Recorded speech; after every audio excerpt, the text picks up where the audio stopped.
Good evening, ladies and gentlemen. This is Konrad Bobilak, and welcome to tonight's webinar, Melbourne Property Market, What's Hot and What's Not.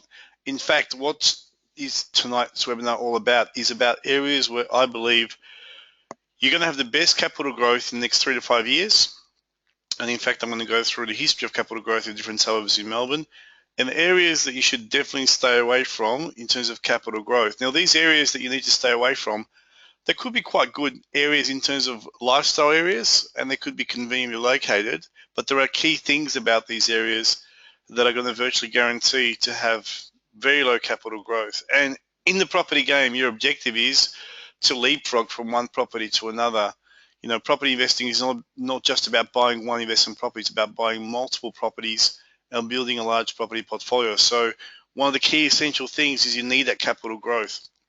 You know, the difference between 8% and 10% capital growth per year compound over 10 years could be hundreds of thousands of dollars in terms of capital growth. So you want to make sure when you're choosing properties, you do so with the right information, and you've got to have the right methodology for conducting unbiased due diligence. And that's what I'm going to cover in tonight's webinar. Bit of a company disclaimer. Obviously, tonight's purely educational. I'm not giving you any financial advice. I don't know your specific circumstances.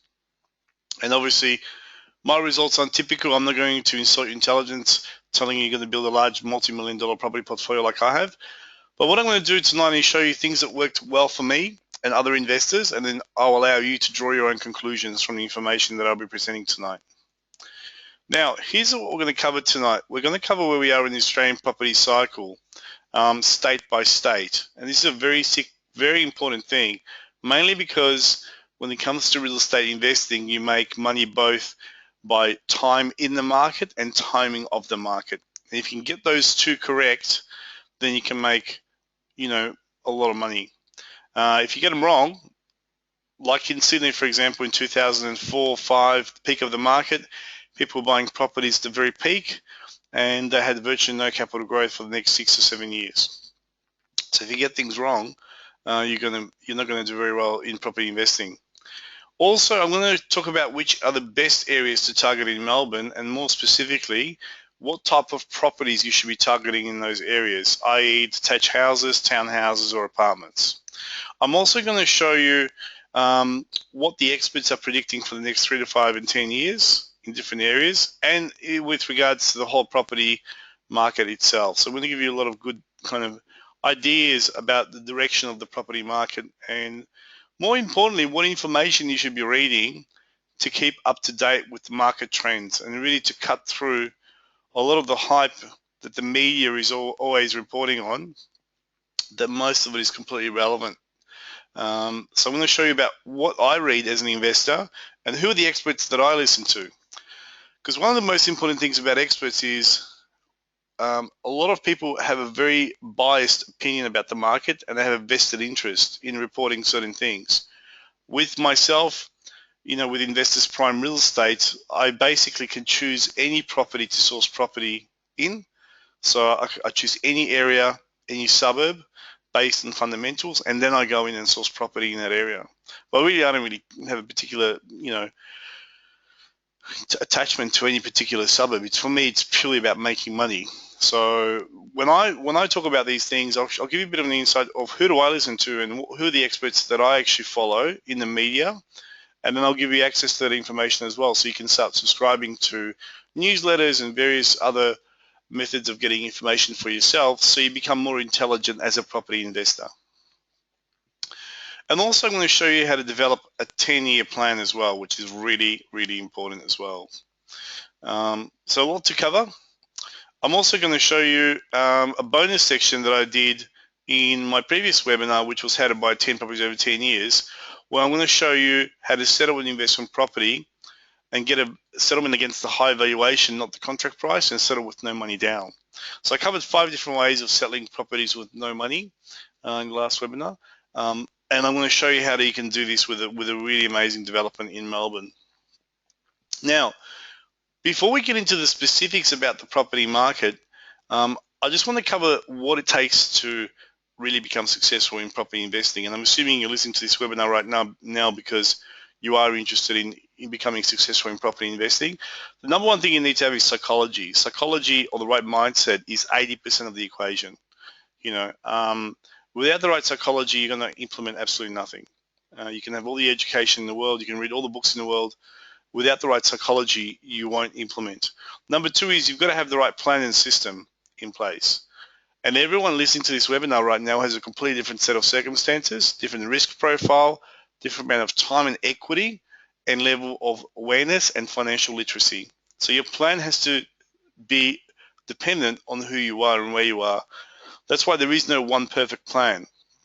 Just like I guess if I can use an analogy, just like having a fitness regime drawn up by a personal trainer, obviously a 20-year-old is going to have a different fitness regime, training plan, and diet plan than a 65-year-old, and obviously a female is going to have a different plan than a male.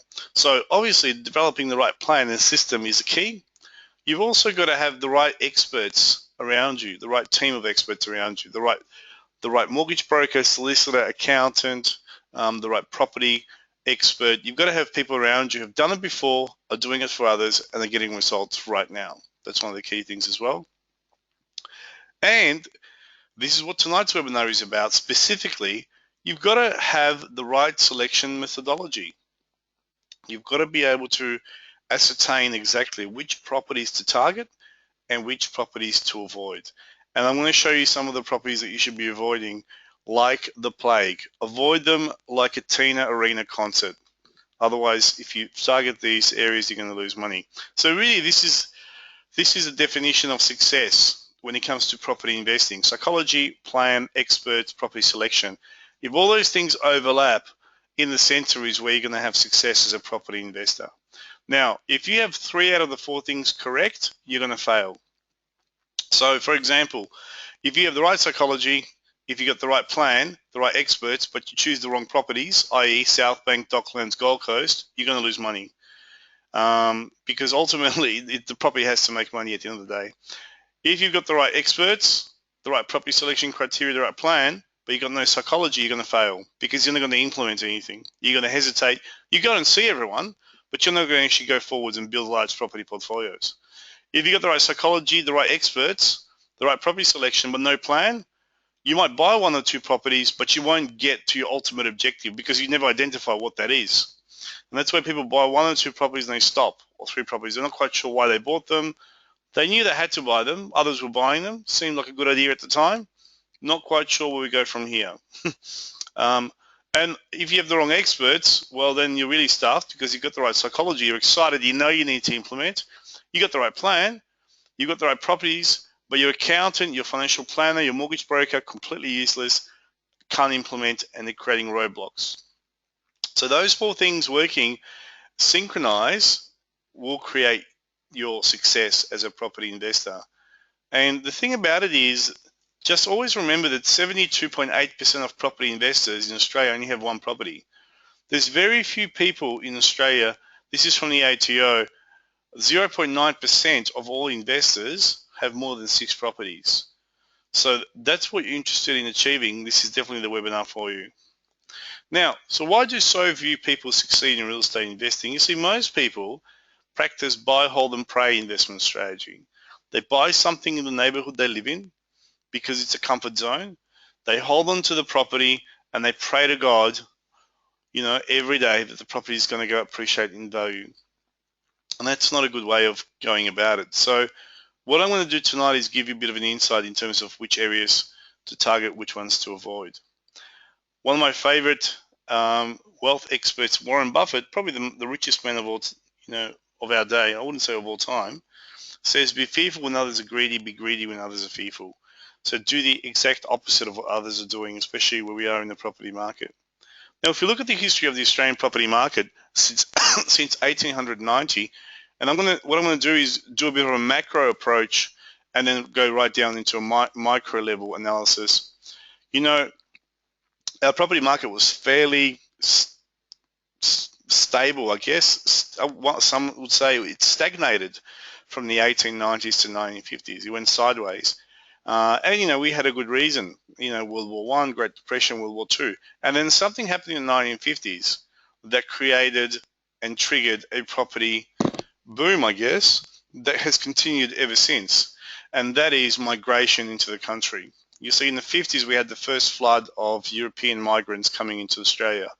Skilled migrants coming over on the boats, from places like Europe, Italy.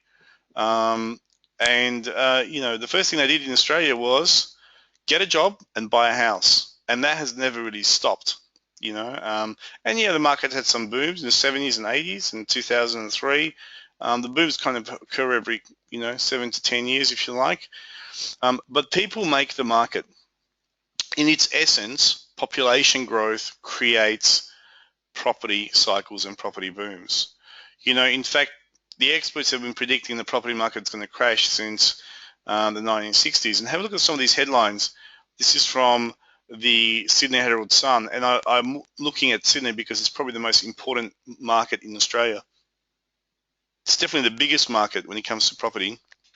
September 93, Sydney wins the Olympics, property prices unlikely to rise.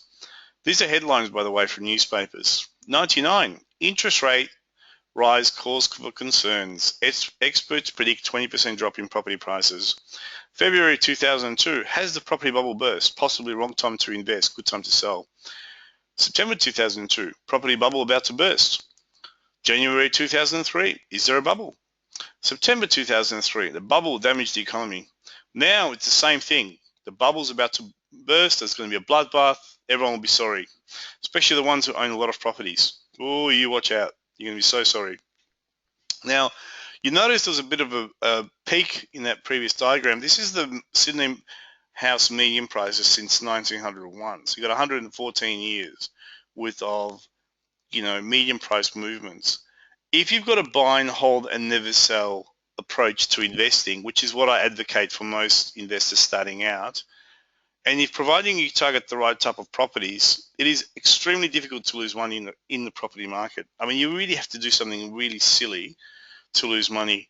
And when I mean really silly, you have to really buy the wrong type of property in the wrong way to really lose money. Is it possible to lose money in property? Let me tell you something. People are going to lose money in real estate, just like anything else they invest money in from now to the end of time. People are going to go bankrupt. People are going to get wiped out completely. They'll be on current affairs crying. I mean, seriously, people are going to fail in everything they do. There's a percentage of humanity that will always fail, no matter what they do, and they'll blame others for the circumstances. And that's never going to change. What I'm interested in doing personally as an investor is not studying the people that have failed, is look at the people that are succeeding and work out what are they doing that's different to the ones that are failing. That's the key to making money in real estate. And that's what I've been doing for the last 20 years. I've dedicated my whole career in studying successful property investors around Australia and working out what they're doing. And that's the reason why I became a mortgage broker and a real estate agent and worked for the banks, is to work out what are these people doing that have more than 6 to 10 properties. Because the more you study them, the more you realize the psychology, methodology, their approach to investing is very similar across the board. So if a bunch of people that are successful are doing the same thing, I think it's worthwhile looking closely at what they do. If you look at the median price appreciation of Melbourne, for example, since 1966, Melbourne property prices have doubled every 10 years, in some instances tripled. Currently we're sitting last week on about $680,000. But you can see there, 1966, 13,000, 76, the year that I was born in, 37,000, 86, 83,700, 96, 144,000, 2008, 432,500, 2014, 607,000, now 690,000. This is an article from 1970s, and it's a letter to the editor from a newspaper.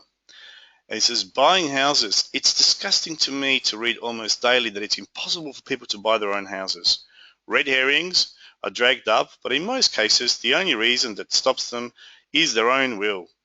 When most people marry, they are both working, and even if they are paying heavy rent, they can save the deposit in 12 to 18 months if they want to. All it takes is restraint, plain food instead of rump steak, and no fancy nightlife or clothes every week, every other week, etc. Admittedly, they will have to live in one of the newer outer development suburbs, back then in the 70s, probably 6 k's from the city, and do a bit of traveling to work. Too bad. I felt that they want to have their cake and eat it too. They can have their houses or their fancy lifestyle, but not both. In the majority of cases, difficulties can be overcome. What is interesting about first home buyers, it is taking longer and longer now in terms of the number of years to save a 20% deposit. Now, I believe that saving a 20% deposit is not the best use of your time. You can borrow 95% against property. So I'm not sure why people keep talking about this 20% savings, but that is what the industry reports. You can see that the first home buyers hurdle are getting tougher to get into the property market, especially around the medium price areas around the cities. But you can always go to the burbs, 50 k's from the city, and get a cheap, 4-bedroom house, for 450 grand. I mean, it's available in every major capital city. If you look at the median price appreciation since 1966, you can see the median price ratio. This is across Australia from the REIV. You can see there, 1966, the average house was $9,400. 2013, $569,000. And then you can see the annual growth, which is kind of all over the place. It averages around 8% on average, 8 to 10% if you really work it out. And then you've got the auction clearance rates. If we look at Melbourne, for example, this is an article from 97. Have a look at the most expensive suburbs in Melbourne. If you look at, and the article states in the second column, the highest median prices recorded in Toorak, Brighton, Melbourne, Armidale, Kew, Camberwell, Malvern East, South Yarra, Glen Iris and Baldwin.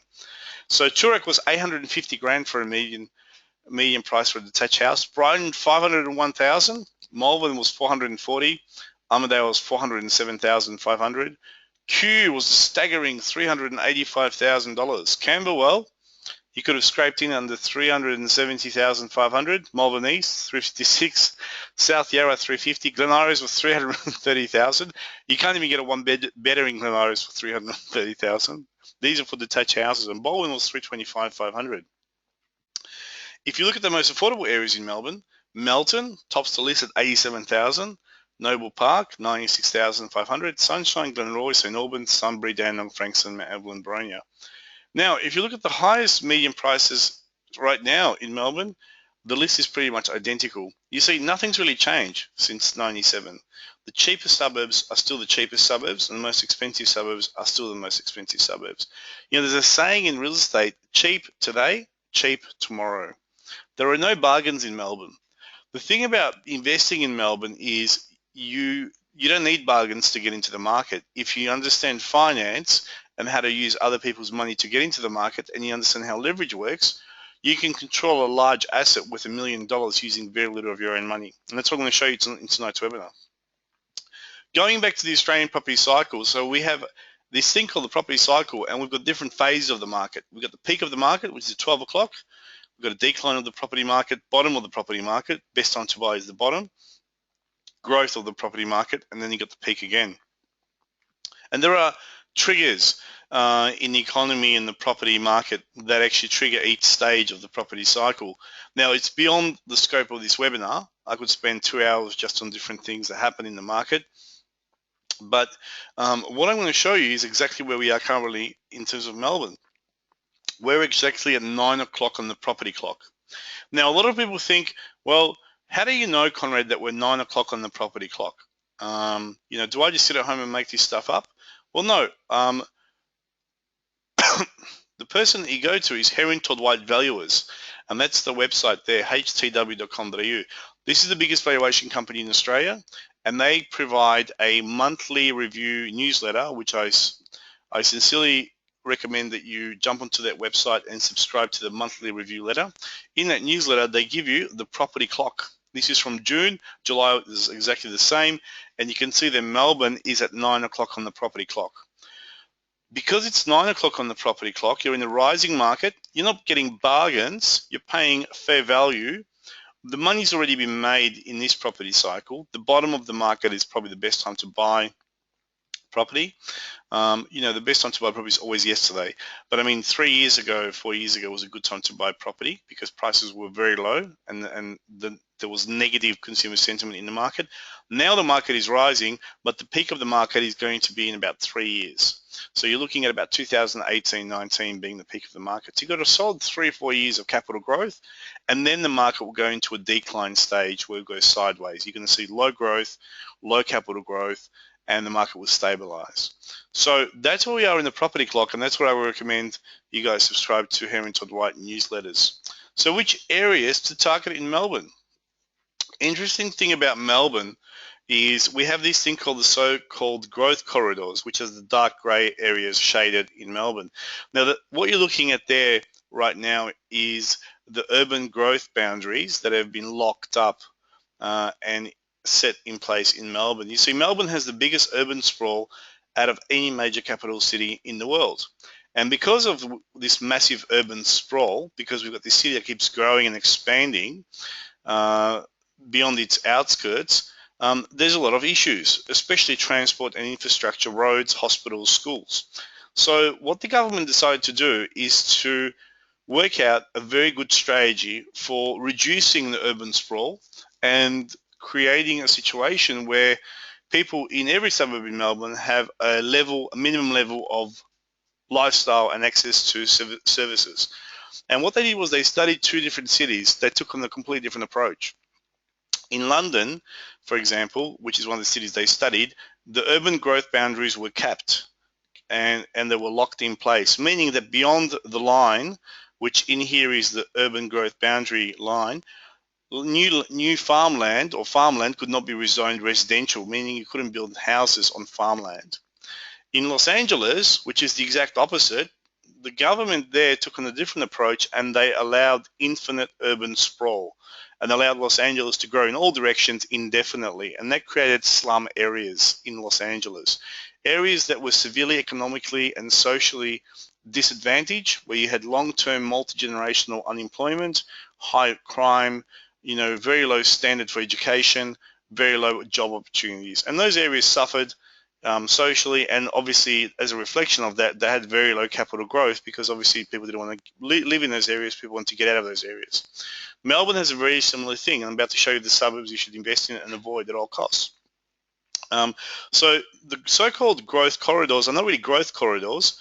They are definitely, there's about 25 years worth of land left in dark grey areas that developers have secured, and they're going to be releasing that land for the next 25 years. But those areas have no capital growth, so I'm not sure why everyone's referring to them as growth corridors. They definitely have no growth in them. There's just new land being released and new housing estates being created. It's interesting because as an agent, I get approached by developers all the time and they say, we have land in the growth corridor. And I said, well, first of all, it's not a corridor, and second of all, there's no growth, so don't call it a growth corridor. So question is, should I invest in house or land estates in Melbourne, on the fringes of Melbourne? Well, I've got access to 96 estates in Melbourne. It's about 160, 70 new estates in Melbourne, but I've got access to about 96 where I can sell house and land packages, and pretty much I don't like any of them. In fact, if you look at some of the key areas, suburbs like Point Cook, Truganina, Tarneit, Craigieburn, Mernda, Pakenham and Berwick, on the realestate.com, this is the amount of houses that are on the market right now in those suburbs. You can jump on realestate.com after this webinar and check for yourself. If you look at the best performing areas in Melbourne, like Albert Park, West Melbourne, North Melbourne, East Melbourne, South Melbourne, Elsternwick, Elwood, have a look at the houses that are available there in the market at the same time. Point Cook's got 532 houses, Albert Park has 16. Truganina, one of the worst areas you can buy property for capital growth appreciation in Melbourne, has 465 houses. West Melbourne has 5. And in West Melbourne, I bet you those 5 houses are completely different from each other. There's architecture there going back to 1870s and 1880s. So you can have a Victorian, an Edwardian, you could have an Art Deco, and you can have a modern build. So really there is no competition between them. They're completely different. There could be millions of dollars price difference between them as well. You can have a terrace home, you can have, an Art Deco single level dwelling, you can have different land blocks. Think about it logically. If you're in Craigieburn, there's 360 houses or 336 houses on the market. I guarantee you they're going to be within $100,000 price point of each other. What do you do when you have an area that has unlimited supply of houses that are virtually priced in very similar, price points to each other? And the answer is you have no growth because you have no competition. Where there is no scarcity, there cannot be capital growth, and that's the key thing with these areas. So which areas and suburbs represent the worst investment opportunities in Melbourne? And during the GFC, I was watching the property market when everyone was saying the market was going to crash. Of course, it didn't crash in Melbourne. I'm going to show you what happened during the GFC. But these are the areas that were the worst affected during the GFC. They had the largest surplus of properties on the market. And these are the areas that I recommend that you not buy properties in. So Hoppers Crossing, Tarneit, Truganina had 4,448 homes on the market in June 2012. Cranbourne, North, South, East, West, Sandhurst, Sky. Now you can invest in Sandhurst and Sky and Cranbourne if you're overlooking the golf estates. Same thing with Caroline Springs. Golf estates are completely separate from this, and in fact, golf estates and master plan communities on golf estates have outperformed the rest of the suburbs significantly. So we're going to take those out of the equation. I'm a big fan of Sandhurst, for example, which is Sky. And I'm a big fan of Cranbourne, where you have the golf course estates, because they will outperform the rest of the suburb. By the way, these areas are great for lifestyle. We're just purely talking about capital growth here. Okay, so don't send me questions. We've got a house in this area. It's cool to live in these areas, but you just won't make a lot of money out of these areas. And remember, you can only borrow so much money as an individual. That's why you've got to really always ask yourself the question, is this the best use of my $500,000 or $600,000 investment loan? Am I holding my money in the highest possible growth area? Will I get the best return for my money? That's all you're always asking yourself when you're investing. It's all about money. There's no emotion. Derrimut, Point Cook, Werribee, 2,961 homes. Pakenham South, Melton West, your Craigieburns, and your Clydes and your Eppings. So these are the areas that the issue have. Not only do you have issue with low incomes per household as an average compared to the more established suburbs in Melbourne, the biggest problem with these areas is you've got houses that are all virtually identical to each other being sold. So you cannot differentiate a 4-bedroom house in Hoppers Crossing one from another. There's no advantage geographically or in terms of architectural merit. That's why you have these price drops in these properties, that these properties cannot go up in value. You're never going to hear anything in Derrimut where someone paid $100,000 above vendor's reserve. But you hear that every day in Elwood. Why? Because in Elwood there could be 7 houses on the market in a week, and in Derrimut there could be 2,000 homes. So why would you pay $100,000 above reserve in Derrimut where you could just go and go to the next house and just the same house being sold? So that's the issue. Always think about scarcity. So in terms of where you have, let's dig a little bit deeper into Melbourne. This map shows Melbourne suburbs deemed to be high risk unemployment. And if you look at these suburbs, you can see that the red suburbs represent the highest risk of unemployment, and the blue suburbs represent the lowest risk of unemployment. So if you look at that and you overlay the growth corridors, you can see that they're pretty much spot on where the growth corridors are. So what happens if you have a couple with a high unemployment ratio buying a brand new house and then defaulting on the mortgage? In fact, during the GFC, most of the growth corridors, the red sections, had a mortgage default rate of over 20%, where the blue areas, where most houses are paid off, weren't affected at all.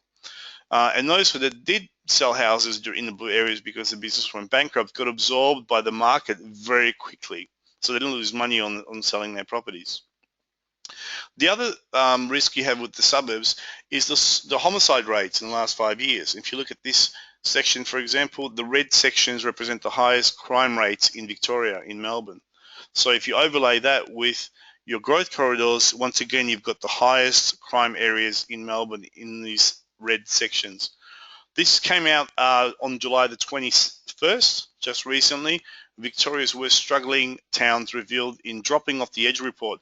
And this is a government report that you can download for yourself and read about the areas in Melbourne that have the most disadvantaged postcodes. Now, I'm not judging these people that they're living in these areas. I'm saying for capital growth, there's a strong correlation between these areas and very low capital growth. And this is a photo here of a trash house in Corio, by one of the tenants, and it says "have fun," so to clean up all that mess.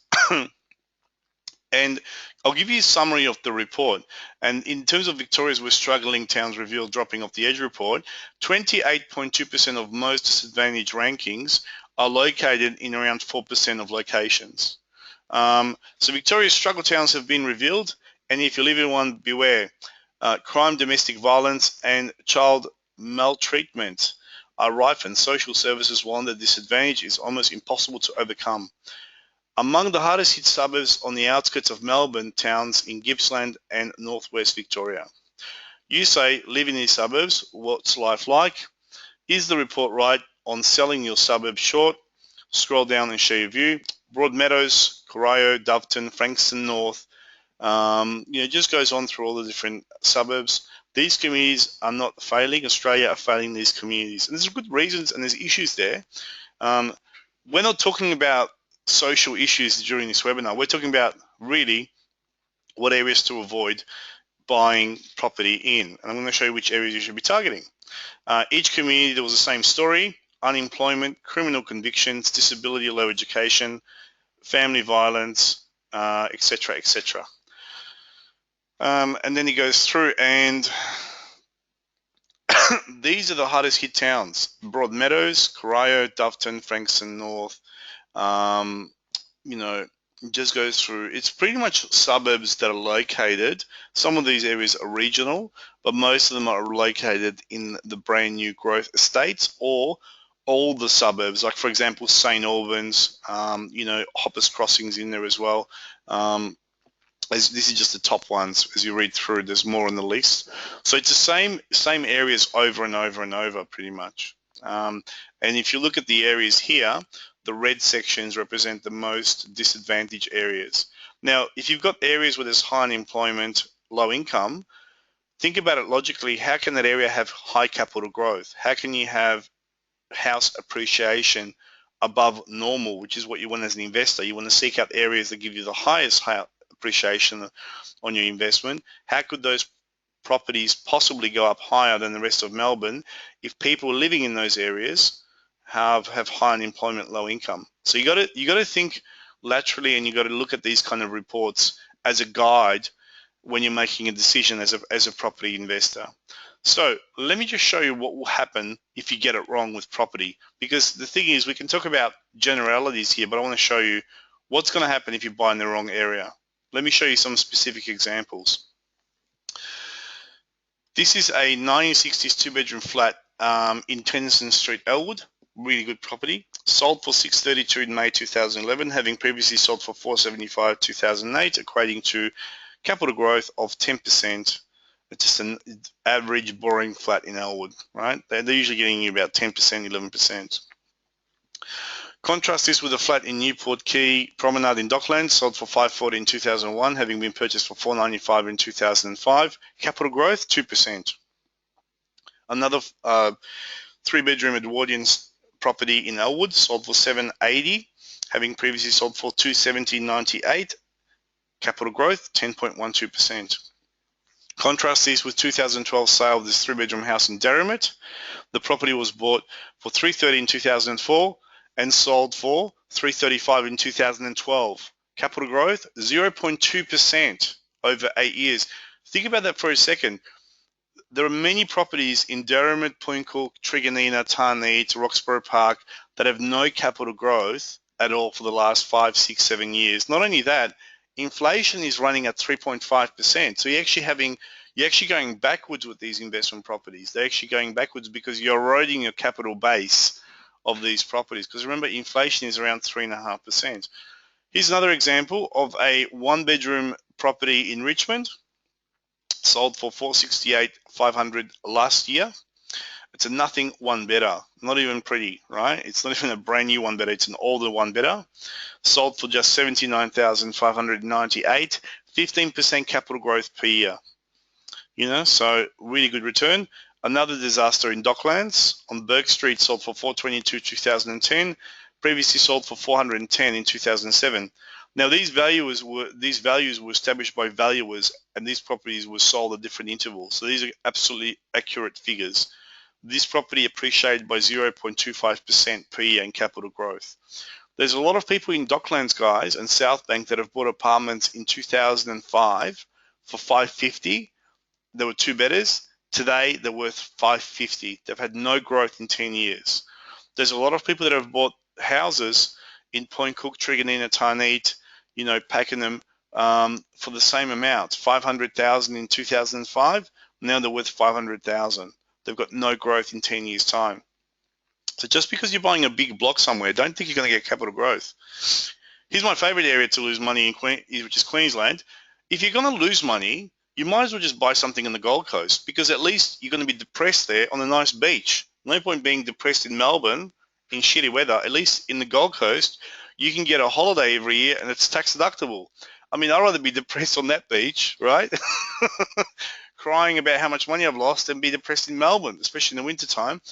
This is an article that came out on the 29th of January 2015 about the Q1, which is pretty much the pinnacle, cliche tower of the Gold Coast spectacular failure of creating capital growth.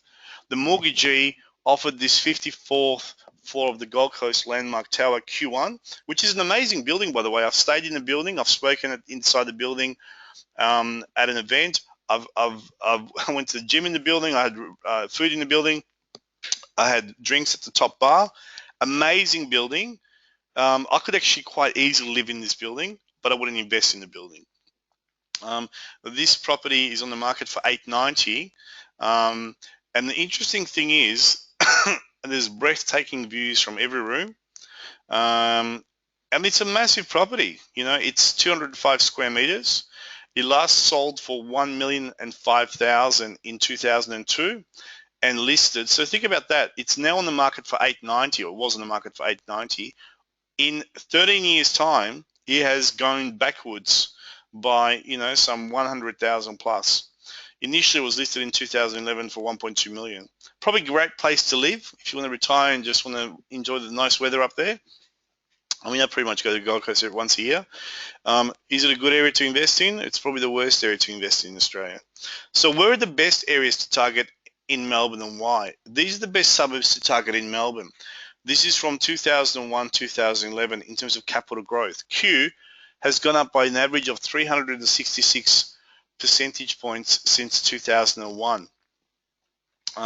So the median price in Q in 2001 was 417,000. Now it's 1.9 million. Now, realistically, in Q, you need about 2 million for an average house. But if you want to buy one of the French provincial mansions, you need 2.7 to 3.5 million. Malvern East, Ivanhoe, Baldwin, Strathmore, Canterbury, Hawthorn, Footscray, Hawthorn East, Caulfield South, Sunshine, 145 to 447, St Kilda East, Blackburn, Armidale, Glen Waverley, Reservoir, East Keilor, etc. Now, with it, this is just obviously appreciation. There are better suburbs. In fact, with Q, this is an article that came out in June 2015. Value of houses in Melbourne's Q rose 200,000 every year for the past 25 years. 200 grand every year for the last 25 years. Why? Because a bunch of rich people that want to live there and they're willing to pay above market. And Q has the best schools and it has a lot of wealthy people living in there. So one thing you need to look for in an area if you want to make money is there are two things: scarcity and high income per household. If you look at WALKSCORE, for example, and this is a map of Melbourne, the red dots represent the most expensive suburbs, the green are the cheapest suburbs. This is the areas that you need to target for capital growth, because these areas there is no more land in these areas. First of all, there's a shortage of land. Most of these areas, because they were the first areas to be built up in Melbourne, have density restrictions, height restrictions, heritage overlays, single dwelling covenants, so you can't build more than one dwelling per block. They have restrictions on dwellings as well in terms of square meters, and they also have the best schools, best transport, best pretty much everything. If you look at the fast, this is from June quarter 2015 REIV, 10 Melbourne suburbs that joined the rich list for the first time in June. These are suburbs that just broke the $1 million median price. So what's happening in the eastern suburbs is they keep growing out. You've got Abbotsford, Heidelberg, Bulleen, Templestowe Lower, Doncaster East, Don Vale, Blackburn North, Vermont South, Ashwood. So you can see there The old one is obviously Toorak, Hawthorn, Canterbury, Camberwell, and now that spillover effect is happening in Melbourne. These are the areas that are growing up faster than any other area in Melbourne. In fact, if you look at the best performers the last 10 years for units, which are apartments, Altona North, which I wouldn't invest in right now, Murrumbina, Malvern, West Footscray, Ashburton, Gardenvale, Forest Hill, Box Hill North, EAGLEMONT, Brooklyn. And that's the appreciation. Altona North hasn't actually got true capital growth. They're just building more expensive apartments in there. But it's not the older ones that are going up in value. It's just brand new apartments being built for the first time. In terms of houses, these are the areas: Baldwin, Mount Albert, Middle Park, Baldwin, Chadstone, or Baldwin North, Kew, Glen Waverley, it goes on and on. So if you look at the areas, the blue areas here, income required to purchase the median house. The dark blue areas, you need 150 to 200,000 per household income to afford these properties. And then you've got the yellow areas, which are the lowest, and the red have even lower. And that affordability, this serious unaffordability, is growing from the eastern suburbs and inner south, extending to the southeast and the Bayside, and keeps growing and growing. One of the key things to look out for is look at areas that have the best schools. And if you look at private schools in Melbourne, if you look at the migration that's coming into Melbourne, what's happening with the migrants? Migrants want to move to areas which have the best education. I mean, people from China and Russia that are coming in India, what's the number one priority? Education. Where are the best schools in Melbourne? In the eastern suburbs. It's that simple, They're not in the new suburbs, they're not in the fringe suburbs, they're in the eastern suburbs. And this is where the growth occurs because there's a scarcity of land, people with a lot of money, and willingness to pay above market for premium stock.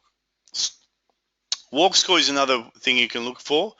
WALKSCORE is the walkability factor out of 100, or the ability to walk out of your property and access restaurants, transport, infrastructure, and schools. And once again, the green sections represent areas that have the highest WALKSCORE, and the red have the lowest WALKSCORE.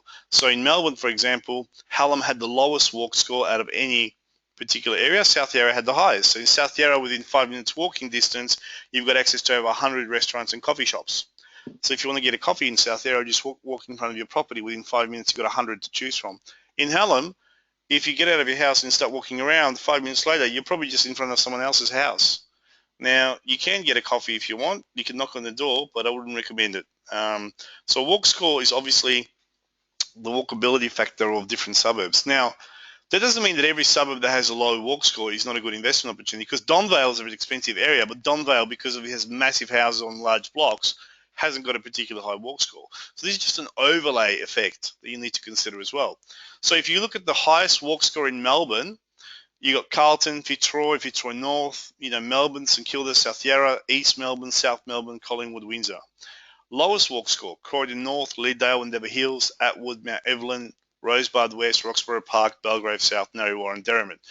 What's a good question you can ask as an investor? And this is the difference between the rich and the poor. And the main difference is not money, it's the ability to ask better value question. So one of the questions you need to ask is there a correlation between WALKSCORE and median house prices? And there is. If you look at the most expensive suburbs in Melbourne, Toorak, Dippendi, Kooyong, East Melbourne, Canterbury, Middle Park, Brighton, Malvern, look at the median price, look at the WALKSCORE. They're very high WALKSCOREs, over 70 out of 100. You look at the lowest median price properties in Melbourne in terms of suburbs, and you look at the WALKSCORE. Frankston North, 38, median price, under 250. Dallas, 38, 268, 800. Coolaroo, Jacana, Werribee, Doveton. So the thing about these areas is some people say, well, I can't afford Toorak. Well, you can't afford a house in Toorak, but you can afford an apartment in Toorak. And, there's no point buying a house in Frankston North because nothing's going to happen there. That demographic's not moving out of Frankston North. They're going to stay there for a long time. A lot of people speculate and they say, well, Frankston North has to still go up though because it's so cheap. No, it doesn't. It can stay like that for decades. It can perform. This is the thing. People think, well, it has to go up because it's so cheap. No, it can go at 0.1% for the next 20 years. And chances are that's exactly what's going to happen there. because that demographic is not moving out of the area. So no one wants to come into the area. Anyone with any money wants to get out of Frankston North, not into Frankston North. That's the reality, you know. And this is where investors get into trouble, especially novice investors. They go, but it's so cheap. You can get a house in Werribee for 300 grand. Yes, but it's Werribee.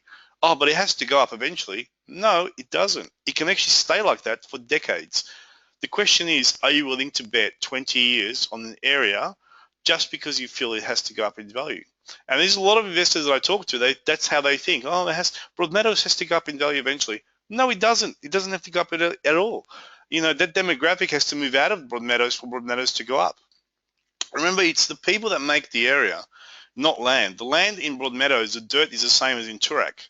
You know, it's the demographic and the type of dwellings that are built there and the income per household that makes the area. And that's the key thing. As an investor, you've got to think about, how do I maximize my return on my money? If you can only borrow 400,000, what would you buy? Would you buy a one-bedder in Toorak, or would you buy a 5-bedroom house in Broadmeadows? I would buy a one-bedder in Toorak any time of the day, and I would get more growth on that than a 5-bedroom house in Broadmeadows. And that's the reality of the situation. That's what people don't understand. People are obsessed with size, and they think that a 5-bedroom house on an 800 square meter block has to outperform a 1-bedroom property. No, it doesn't. And in most cases, it doesn't outperform them at all. And I've got the stats to prove it. That's the thing. And this is one of the reasons I became a real estate agent, because I wanted to understand these things for myself. I didn't want to trust people's opinions. I wanted to see the numbers. I wanted to see the history of these suburbs. I wanted to understand why these areas are going backwards and why these areas are going forwards. And the reality is, these areas are going backwards in real terms on the right-hand side. They're going backwards. They're actually appreciating lower than inflation. On the left-hand side, they're appreciating at 8 to 10 to 12% per year. That's the reality. And the gaps are going to get bigger and bigger. Is Toorak going to go to 4 million? Guaranteed it's going to go to 4 million. Why? Because in Sydney, Mossman, the median price is 6 million. And there are suburbs in Sydney where you need 15 million to buy into. And we haven't got those suburbs in Melbourne. And Melbourne, in my opinion, is just as good as Sydney, if not better in some areas. So if you look at the Sydney, especially around the Darling Harbour, you look at some of the houses there, selling houses for $30 million, you know. And when there were $15 million, people were saying, well, they can't go to 30. And well, they can, and they have. That's the reality of the situation. And if you look at the Sydney western suburbs, they're going backwards, just like these suburbs in Melbourne. So as an investor, you've got to be able to go to websites like WALKSCORE, Henry Todd White Valuers, RP Data, Residex. You've got to start educating yourself, reading these reports, and you've got to look at the history of these areas, and you've got to look at the issues surrounding these areas, and why is these some areas go up in value faster than others. And why is the Q went up 366, you know, and you know, Burwood went up 199. You know, even between Burwood and Q, you know, I mean, you know, if you look at 2001, Burwood median price 268. Okay, you know, if you look at Murrumbina, for example, median price was 300, and if you look at Q, it was 417. It's not a big difference, 117 grand. Look at the difference today, 900 grand versus 1.9 million. The difference between investing Murrumbina and Q over 10 years is $1 million. That's how much capital growth difference there is. So you've got to be completely, you know, discerning as an investor, and you've got to just hone in on those areas that give you the highest capital growth and get rid of the areas that don't give you the highest capital growth. If you look at the last 20, since 86 to 2006, these are the areas, the red square represents the highest growth areas in Melbourne. You know, and guess which areas I personally hold properties in only in Melbourne. You guessed it, in the red section. All my investment properties are there.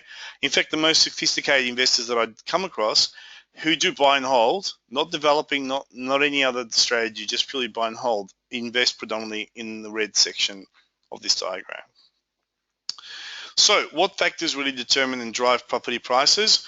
Location, location, location does not determine high capital growth. This is what agents tell you to sell your property. Okay, it's one of the biggest lies in the industry. Scarcity and high demand by the right demographics, households with large income of 180,000 plus per year determine high capital growth of an area.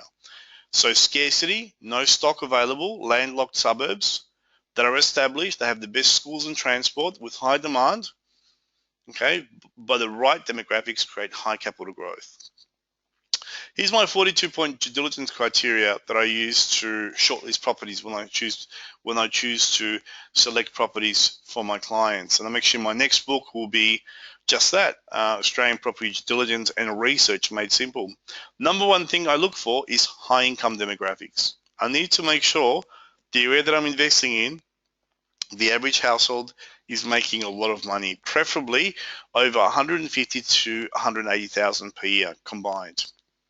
I need to look at the historical capital growth, history of the area. I want 10% capital growth and future potential capital growth. And obviously proximity to city, water, lifestyle amenities, transport, freeway infrastructure, schools. It's a massive one. I need to look at the vacancy rates and the rental demand. And I want volume of stock being offered to be restricted. That's why Docklands and South Bank is a disaster story for the next 10 years. There's going to be 6,000 apartments being built there, 1,500 in the next 3 years. You've got overstocked areas. South Yarra, for example, even though it's a great area to buy detached houses and townhouses, don't buy apartments in South Yarra because it's oversupplied. Toorak Road and Chapel Street, there are literally dozens of towers being built in the next 3 to 5 years. Volume of stock coming onto the market is very important. And the housing strategy of the council, how restricted is the area in terms of the ability to create new stock? So the areas like Middle Park, for example, Port Melbourne, have extreme restrictions on new stock being built. They've got heritage overlays, so you can't destroy these properties. They're all 100 years old, roughly. You can't touch the facade. You've got height restriction, density restriction, and then you've got single or double dwellings covenants per block. So you can only build 2 townhouses at the most on a block. And most of those blocks are so small, you can only build 1 property. So that's also good as well. Then you've got to go specifically into more detail. You've got to work out the cost per square meter of the stock that you're buying versus the stock in the area, the size of the property, the configuration, the layout, the number of bedrooms, and type of property, the size and type of the project. Don't worry, I'm going to show you real examples in a second. The size and type of project and suitability for the area and demographics is a key. You can't build or buy stock in the area that is not in demand by people living in the area. And then you got to make sure it's the right configuration of the property, the level and quality of fixtures and fittings throughout the property. Sometimes, people overcapitalize in the area and they put too high quality fixtures and fittings and they don't get the money back. And then you got to look at the builders and developers experience and the architect and track record of creating good products. So you need really high capital growth, 10% using RP data for the last 10 years. If there's any lending restrictions on the properties, don't buy them. You've got to have high income per household, low vacancy rates, and all the other stuff that we covered as well. So what type of properties are targeted in Melbourne? Townhouses are the best properties to buy in Melbourne because they're usually built in areas that are landlocked, that are already established. So you've got the infrastructure of areas that have been established over 50, 60, 70 years plus, but you've got 3 bedrooms, you've got a decent sized property. Really, in some instances, they're houses with no backyards. If you can get into a townhouse, and a good townhouse in a good area in Melbourne will be between 750 to 1.3 million. Definitely get them. Most people can't afford to buy these properties. So the second thing is to get apartments. This is a development in Glen Iris, for example, which is called Vivid on Melbourne. I'm going to talk about this project later on at the end, just as a case study to show you some of the cool things about this project. But one of the things, if you're buying apartments in Melbourne, and this is very important, I'm about to tell you, that very few investors understand, is always target areas where there is a 3-to-1 ratio between houses and apartments. So for example, in Toorak, the average house is 3 million, the average apartment is 672,000.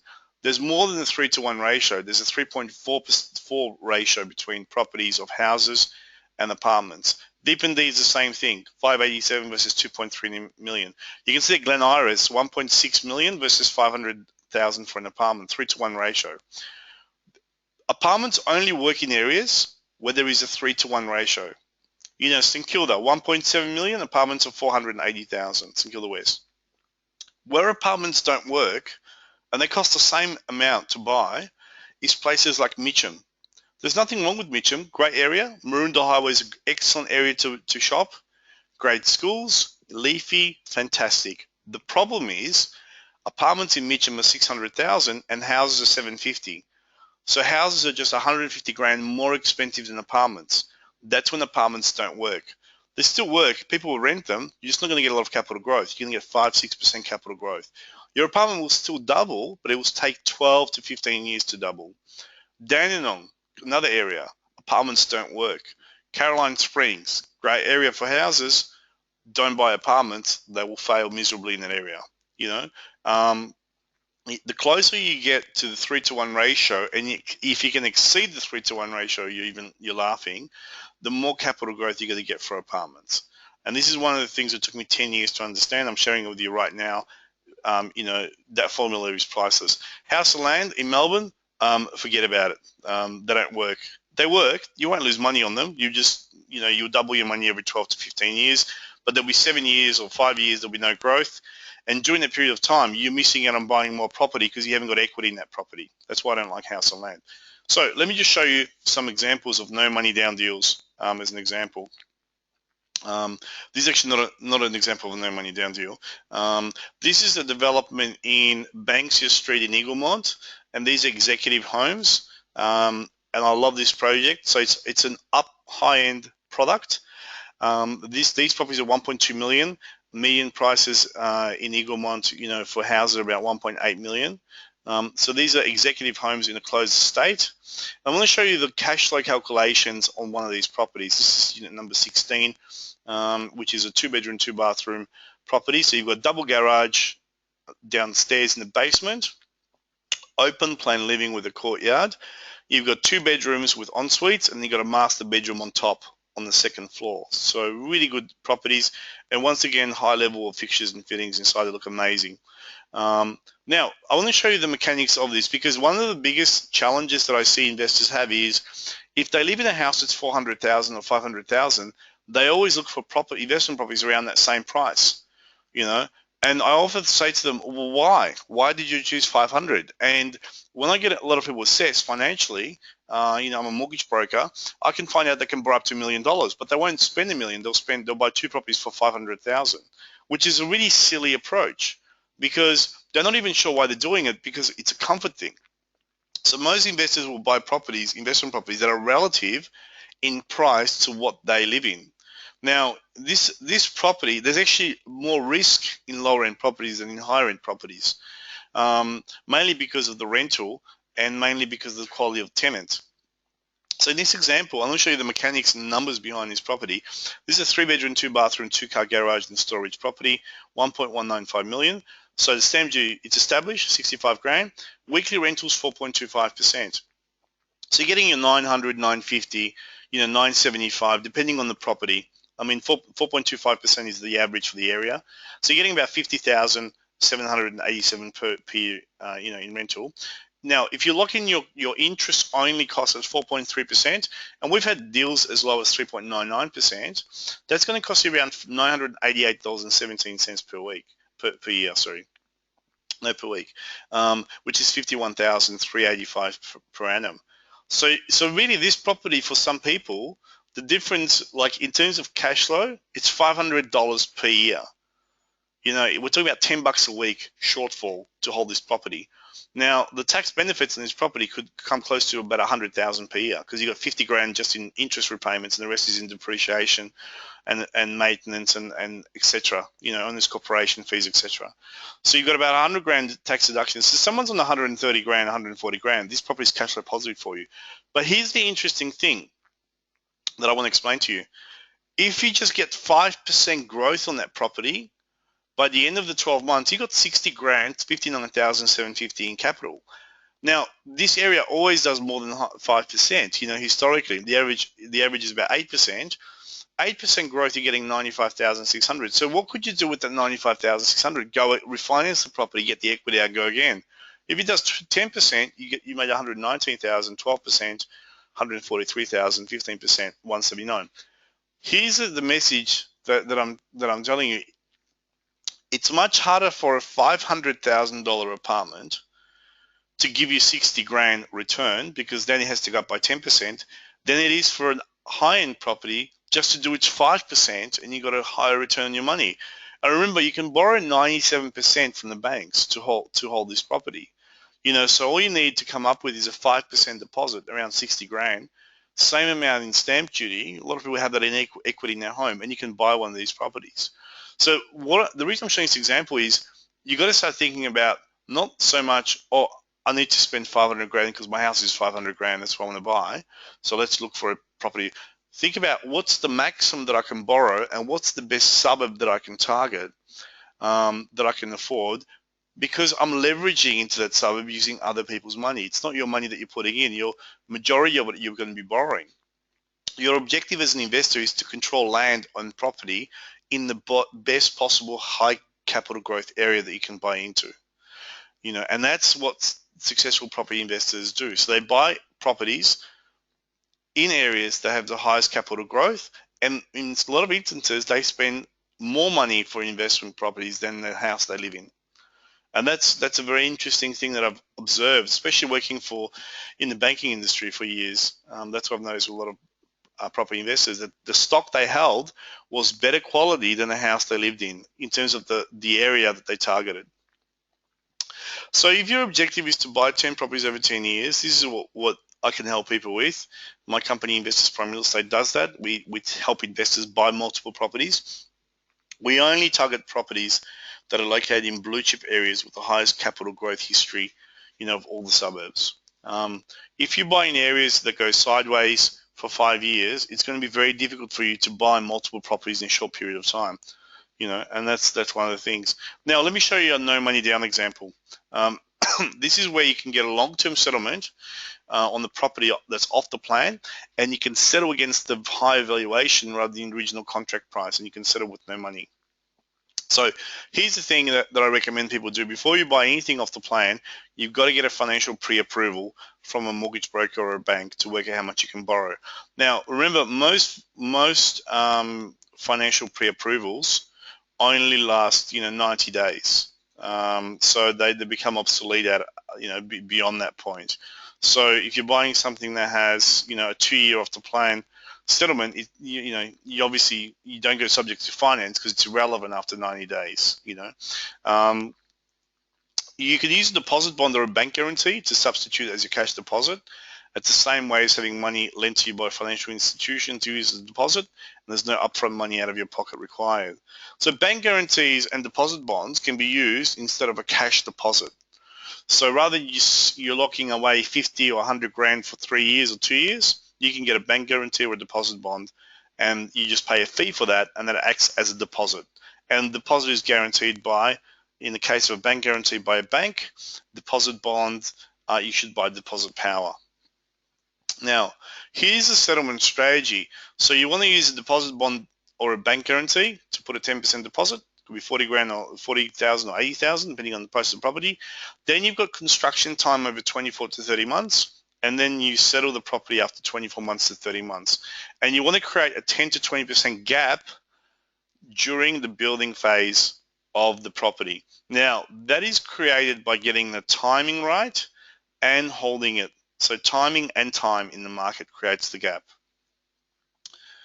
Now, you want to target specific properties of long-term settlement contracts up to 30 to 36 months, 2 or 3 years, in the growth area, in the proven growth area, during the right part of the property cycle. Prior to the property settling, you revalue the property and create new equity through market growth. At settlement, revalue the property to create new equity. So you settle the property by obtaining a new loan based on the new valuation, which is higher than the contract price. Let me give you an example. Let's say you buy an apartment in Glen Iris for $600,000 in 2015, based on 8% capital growth, which is what the area has been doing for the last 10 years. 2016, you revalue the property. It's worth in 1 year $648,000, and 2017, another 8% growth, $699,840. Now, there's no guarantees this is going to happen in the next 3 years or 2 years, but I'm saying this is how you actually work out. This is a hypothetical example. So 2017 property value is $699,840. 90% loan against the new valuation, or 90% against $699,840, is $629,856. Now, how much did you pay for the property originally? $600,000. Your stamp duty is off the plan in Victoria, so it's only around $7,000 to $8,000, maximum 10. So you got 100% settlement, which is really cool. So let me show you a real example. This is Glen Iris. This is development, and I've invested in this project myself. I've got an apartment here that I've purchased. Glen Iris is top suburb in Melbourne. It's a brand new development that's off the plan. It will take about 2 years plus to complete. It's a high-end product designed specifically for the rich people that live in the area, basically. Can't put it any other way. Amazing views. And this is the thing. It's 1 and 2 bedroom apartments, superior fixtures and fittings, $435,000 to $795,000. So remember, this is the thing. These are the same prices. $435,000. You virtually pay that in any suburb in Melbourne for a 1 bedroom apartment. Doesn't need to be Glen Iris. You know, places in Mitcham, Dandenong, places in Caroline Springs are selling for $435,000. So you're paying virtually very similar prices for apartments in, depending on, you know, irrespective of where you buy. But where you buy will actually determine how much money you're going to make. The best properties in the project are $795 for 2-bedders. Construction is starting now. It's already started, but there is still massive stamp duty savings. Completed in late 2017. And here's the key thing. Glen Iris is one of the top 10 suburbs in Melbourne. It's less than 10 km from the city, southeast. It's the best part of Melbourne. The median price is $1.68 million. There was a house a month ago sold in Glen Iris for over $3 million. This project is selling for $7,500 a square meter. There's other projects around the corner already that have sold for $10,000 a square meter. So what that means is 10,000 square meter, 60 square meter apartment is selling for $600,000. This project was priced over 2 years ago when the market was down. So it's actually below value right now, just at the prices that it's selling at. Plus there's 2 years still to build the project, which is incredible. This is why I bought a property there myself. And, you know, I've got friends that have bought into the same project. So it definitely has, Glen Iris has that 3-to-1 ratio. You know, the average apartment there is 500, houses are 1.67 million. So definitely a 3-to-1 ratio exists in the property. So 3 apartments for the price of 1 house. Excuse me. Capital growth in Glen Iris, well, properties have doubled in the last 10 years, 2005 to 2014. But here's another twist. This is also interesting. And this is where, as an investor, you've got to do more research in an area by talking to local agents, going to the council and working out what's happening in the area. It's not just about, you know, surfing the net on realestate.com and Domain. You've got to get down onto the ground, street level, you know, and walk around and talk to agents. And here's the interesting thing about Glen Iris that I found out. This is one of the reasons why I'm investing there. House prices in parts of Melbourne southeast appear set for a significant boost when work begins on the removal of 4-level crossings to ease traffic congestion. As part of the Andrews government election promise, contracts have been awarded to remove crossings at Burke Road in Glen Iris, just behind the project, Centre Road in Bentley, McKinnon Road in McKinnon, and North Road in Ormond. Local agents say the removals, which will set the rail line below road levels, they're going underground, will increase the desirability of properties in the immediate area and have a positive flow-on effect on the suburb. It would particularly affect properties next to the tracks and new apartment blocks that would have originally backed directly onto the railway lines, which is exactly what this project has done, when they are built by 2018, when the crossings are expected to be gone. So this is where this project is, and the train line is directly behind the project. This is why this project was priced so cheap at $7,500 a square meter, as low as $7,000 a square meter, depending on the apartment, when it was priced over 2 years ago. Not only was the market down, but it was literally behind a train station.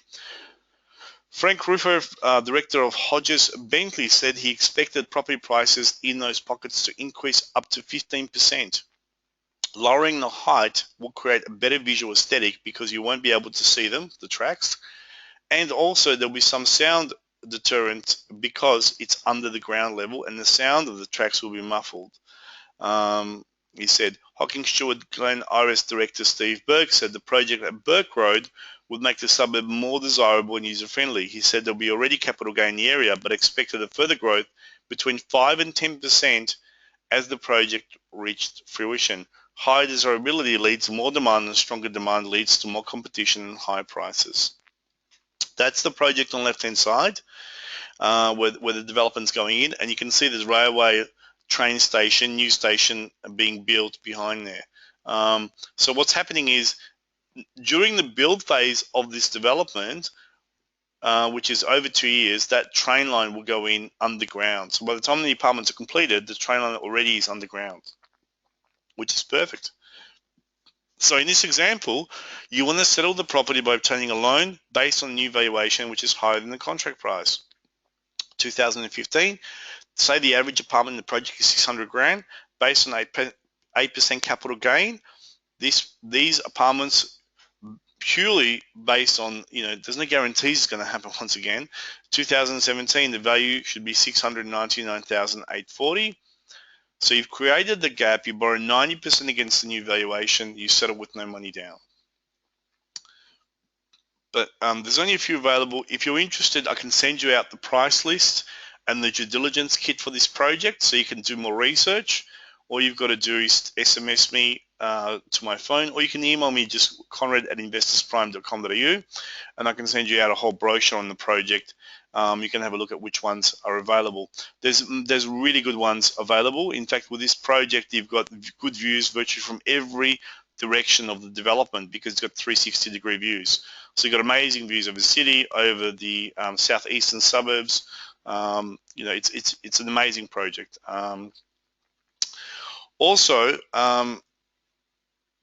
And this allows you to basically, by buying a property like this, you can settle against the valuation, and you can end up with equity in the property as well. If you're interested in learning more about investing in property, I am running a 2-day event in Melbourne called the Real Estate Fast Track Weekend at the Como Hotel in South Yarra on the 22nd, 23rd of August. I'll be there speaking with Cameron Fisher from Changing Places Real Estate. Cameron Fisher has been in real estate nearly 30 years. He's done 5,000 auctions in Melbourne, and he's a valuer as well as a real estate agent, fully licensed. Steve McClutchy, Director of Loans Australia. Stephen has settled over $780 million worth of investor loans for property investors. Loans Australia has been around for over 19 years, and a lot of their clients have more than 10 properties. So he'll be speaking about finance, structuring. And Craig Webb, Director of United Real Estate. Craig Webb is a property developer. He's developed properties in Melbourne. He lives now in Brisbane, and he's an expert on property due diligence. He's also got a lending background as well. It's going to be an amazing event, and there's only 40 seats available. These book out in advance, so if you're interested in learning more, jump on to realestatefasttrack.com.au, and then you can book your tickets. Tickets are $97, and you also get a copy of my book, which is called Property Finance Made Simple. Now, the weekend is divided into 2 days. Day one is a classroom workshop. We go through finance, cash flow analysis, due diligence on properties, etc. Day two, we put you on the bus. We actually take you out to 6 developments, and we do on-the-ground research and development due diligence.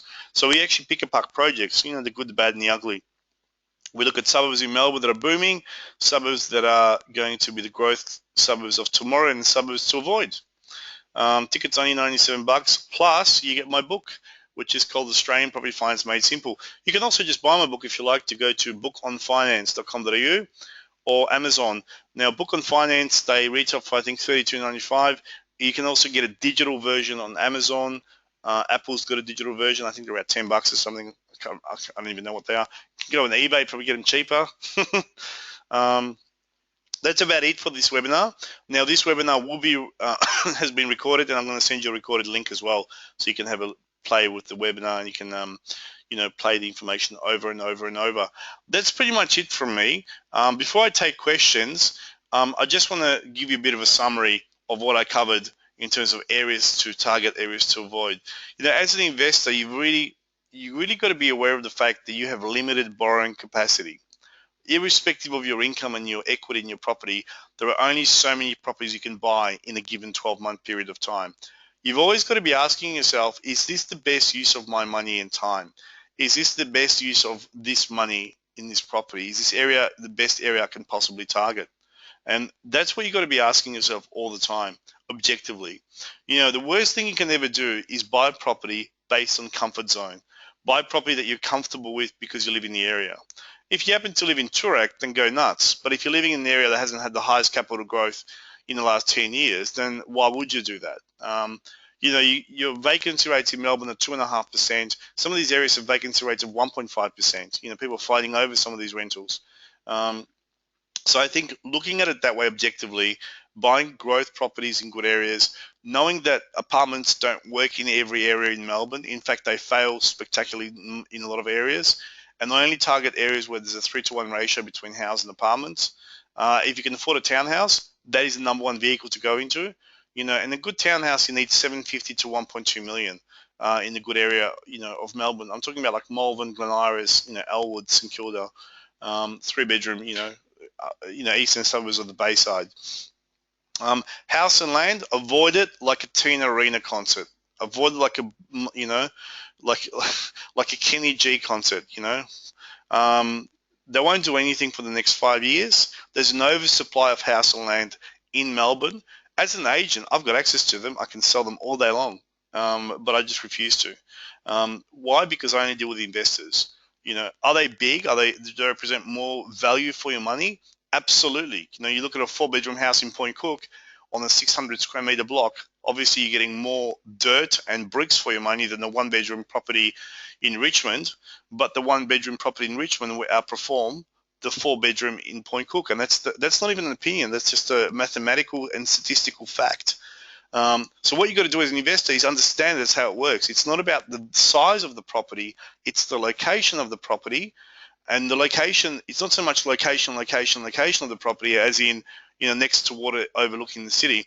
It's location based on the suburb, and the growth of the suburb is determined by 2 key factors: scarcity of stock and household income in the area, and the willingness and ability of people in the area to pay above market for property that is scarce. That is the definition of capital growth. The definition of low capital growth is areas where there's infinite stock being available and the household income in the area is very low, which is virtually all the fringes of Melbourne, all the new estates. That's the reality of the situation. That's what I've observed in the last 10 years, 20 years in the industry, and this is what the most successful investors understand, and this is what I wish to impart to you during this webinar. It's been great having you guys tonight.